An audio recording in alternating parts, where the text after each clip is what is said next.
వందే మాత్రం. నేను మీ జర్నలిస్ట్ Navata. Welcome to our voice. ఇటీవల కాలంలో బంగ్లాదేశ్లో మైనారిటీ హిందువులను లక్ష్యంగా చేసుకున్న సంఘటనలు వెలుగు చూస్తూనే ఉన్నాం. అతి దారుణంగా బంగ్లాదేశ్లో హిందువుల మీద ఊచకోత జరుగుతూనే ఉంది. ఇదే టైంలో బంగ్లాదేశ్లో మరో హిందూ యువకుడిని అత్యంత దారుణంగా హత్య చేశారు. జషోల్ జిల్లాలోని మణిరాంపూర్లో రాణా ప్రతాప్ అనే హిందూ యువకుడిని పట్టపగలు దారుణంగా కాల్చి చంపారు. ఈ దిగ్భ్రాంతికరమైన సంఘటన సొకోపాలియా బజార్ ప్రాంతంలో వెలుగు చూసింది.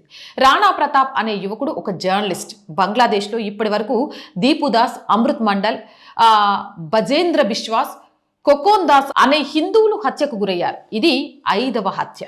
ప్రత్యక్ష సాక్షులు చూస్తుండగా జరిగిన దారుణం.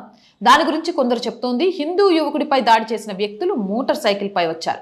వారు రానాను తన ఐస్ ఫ్యాక్టరీ నుంచి బయటికి పిలిచి మార్కెట్లోని ఒక క్లినిక్ సమీపంలో సందులోకి తీసుకెళ్లారు. అక్కడి వారి మధ్య కొద్దిసేపు వాగ్వాదం జరిగింది. ఆ తర్వాత వారు రానా తలపై అనేక రౌండ్లలో కాల్పులు జరిపారు.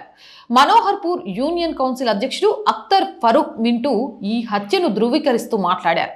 ఈ దాడి చేసిన వ్యక్తులు రానాను ఫ్యాక్టరీ నుంచి బయటికి తీసుకెళ్లి చంపి ఆపై మణిరాంపూర్ వైపు రోడ్డు నుంచి పారిపోయారని చెప్పారు.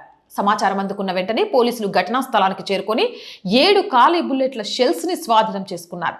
తాజా మారణ హోమంపై ఆ ప్రాంతంలోని హిందూ సమాజం తీవ్రమైన ఆగ్రహాన్ని, భయాందోళనను రేకెత్తించింది. స్థానిక యంత్రాంగం ఈ కేసుని దర్యాప్తు చేస్తుంది. కానీ హంతకులను గుర్తించడం లేదా అరెస్టు చేయడం గురించి ఇంకా అధికారిక ప్రకటన విడుదల కాలేదు.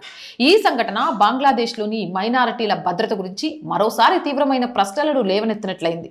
ఇదే టైంలో వార్తాపత్రిక న్యూస్ ఎడిటర్ అబుల్ కసీం మాట్లాడుతూ, రాణా ప్రతాప్ మా యాక్టింగ్ ఎడిటర్. ఒకప్పుడు అతనిపై కేసులు నమోదైనప్పటికీ అన్ని కేసుల్లో అతను నిర్దోషిగా విడుదలయ్యాడు. ఈ హత్యకు దారితీసిన విషయం నేను చెప్పలేను అని అన్నారు. సంఘటనా స్థలంలో Manirampur police station officer in charge Raziullah Khan మాట్లాడుతూ, మాకు సమాచారం అందిన వెంటనే మేము సంఘటనా స్థలానికి చేరుకున్నాం. మృతదేహాన్ని స్వాధీనం చేసుకుని శవ పరీక్ష కోసం మార్చురీకి పంపాం. ఈ సంఘటనకు కారణమైన వారిని ఖచ్చితంగా పట్టుకుంటామని చెప్పారు. ఏదేమైనా పట్టుకుంటామనే తప్ప ఇప్పటి వరకు ఇలా మైనారిటీల మీద దారుణాలు చేస్తున్న ఏ ఒక్కరిని శిక్షించిన దాఖలాలు బంగ్లాదేశ్లో కనిపించట్లేదు. అసలు ఈ బంగ్లాదేశ్లో మారణహోమం ఎప్పుడు ఆగుతుంది?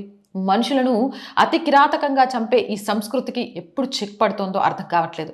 మీకేమనిపిస్తుంది అనేది కామెంట్ సెక్షన్లో తెలియజేయండి. అండ్ మోర్ వీడియోస్ కోసం ఆర్ వాయిస్ పొలిటికల్ 2 మన ఛానల్స్ అండి. So please subscribe our channels. Content బాగుంటే లైక్ చేయండి, షేర్ చేయండి. ఆర్థికంగా ఆర్ వాయిస్కి చేతనందించండి. ఆర్థికంగా సపోర్ట్ చేయాలి అంటే సబ్స్క్రిప్షన్ పక్కనే జాయిన్ అనే బటన్ ఉంది. 1 to 5 లెవెల్స్ ఉన్నాయి. ఏదో ఒక లెవెల్లో సపోర్ట్ చేయండి.